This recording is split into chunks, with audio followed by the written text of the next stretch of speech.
Palakkad Mannarkkad എടത്തനാട്ടുകരയിൽ car നിയന്ത്രണം വിട്ടുമറിഞ്ഞ് 2 പേർക്ക് പരിക്കേറ്റു. എടത്തനാട്ടുകര അരിപ്പൻ വീട്ടിൽ ആസിഫ്, ഷാമില എന്നിവർക്കാണ് പരിക്കേറ്റത്. കാർ നിയന്ത്രണം വിട്ട് സമീപത്തുള്ള മതിലിൽ ഇടിച്ചു നിൽക്കുകയായിരുന്നു.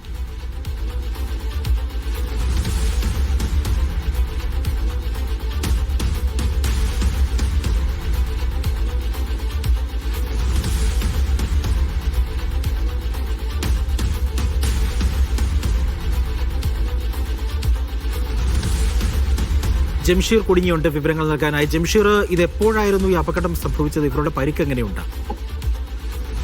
രാവിലെയാണ് ഈ അപകടം സംഭവിക്കുന്നത്. മണ്ണാർക്കാട് എടത്തനാട്ടുകരയിലാണ് കാർ നിയന്ത്രണം വിട്ട് മറിഞ്ഞ് 2 പേർക്ക് പരിക്കേറ്റത്. എടത്തനാട്ടുകര അരിപ്പൻ വീട്ടിൽ ആസിഫ്, ഷാമിൽ എന്നിവർക്കാണ് പരിക്കേറ്റത്. ഇവർ സഞ്ചരിച്ചിരുന്ന കാർ നിയന്ത്രണം വിട്ട് സമീപത്തുള്ള മതിലിൽ ഇടിക്കുകയായിരുന്നു.